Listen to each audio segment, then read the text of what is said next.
Alright, I'm starting work on this Craftsman T2200 that I showed the other night. And I think I really just think the valves are out of spec. The valve lash, because when you go to turn this over, see, don't want to get past it. That's usually a sign that the valves aren't adjusted properly. So that's the first thing I'm going to check, because if it's just the valves are out of spec, that's an easy repair. While we're at it, I had 3/4 of a tank of stale gas. I'm draining that out, so I can guarantee the carburetor is going to need to be cleaned. And yeah, I think that's going to be the main thing. And then just dealing with the tires and an overall tune-up. But it's got oil in it, up to the line. It's clean. Hey, how are you? And stale gas from sitting a year. But we're going to check the valves now. And if it's not the valves, then it's going to be the cam. But if it's just the valves, then I got really lucky. So we'll see. I haven't pulled the valve cover yet, but I took the spark plug off for a second and put it back on, and now I'm able to get this thing to slowly go over. That tells me it's just the valves. So we might be in real luck here, that I might not have to take this engine off and replace the cam. Because what goes bad on the cam is the compression release. So we'll see. Alright, I checked the clearances in the book, and it's supposed to be 4 on the intake and 6 on the exhaust. So,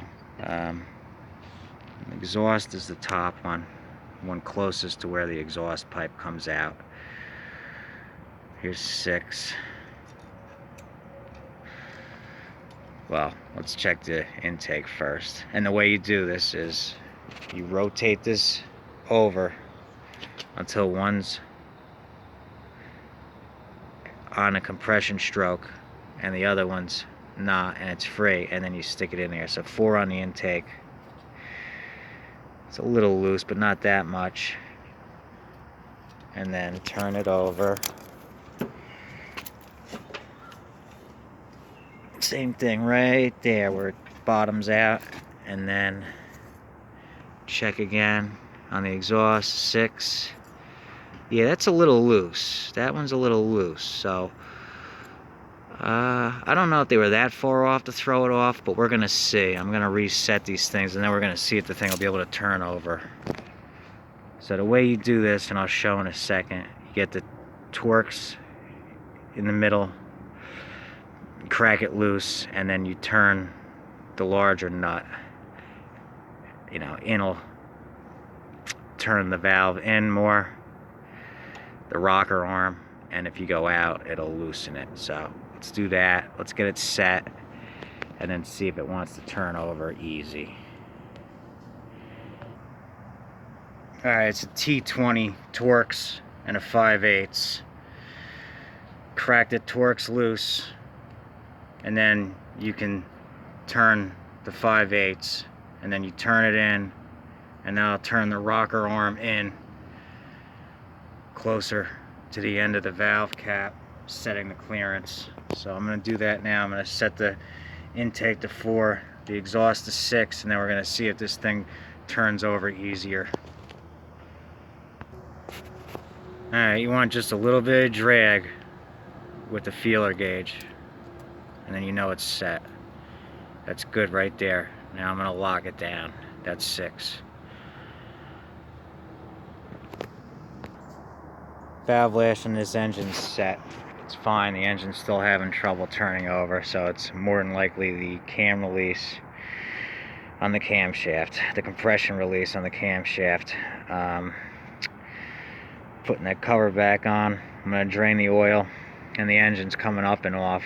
I'm going to pop the sump, and we're going to see how it looks. And I already have another cam, so we'll compare and see what's going on. But unfortunately, it wasn't the easy thing. Sometimes it is, sometimes it isn't. That's just how it goes. Either way, it's not that bad. And I also checked to make sure the drive belt wasn't hanging up and causing it to have trouble turning over, because that happens too sometimes. So it's definitely the gotta be the camshaft, most likely. So, and that's the reason I don't like these newer engines. They have a ton of problems. This machine's only 6 years old, and the engine's got to come off to be repaired. If you take this into a shop, you're gonna get hit pretty hard for this. Those older engines that I've shown, like the one on my machine, those things can go like 20 years without needing any major service other than tune-ups. So they definitely don't build them like they used to. Valve covers back on, re-silicone, because that's how they do it now. They don't even use a gasket on the valve cover anymore. I'm starting to take the shrouds off and all that. I'm going to unhook the electrical, unhook everything, get under the bottom of there, remove the pulley, remove the 4 mounting bolts. Got to drain the oil out. Engine's coming off, and it's going to get flipped. This might be the end of part 1. We'll see. If it is, stay tuned for part 2. I'm not sure how much further I'm going to get or show today on this, but we'll see. It's draining slowly but surely. Normally, if I was doing an oil change, I would start up the engine and warm it up so it'll come out faster, but can't do it on this one. It's about 50 degrees, maybe about 49 degrees, so just waiting patiently.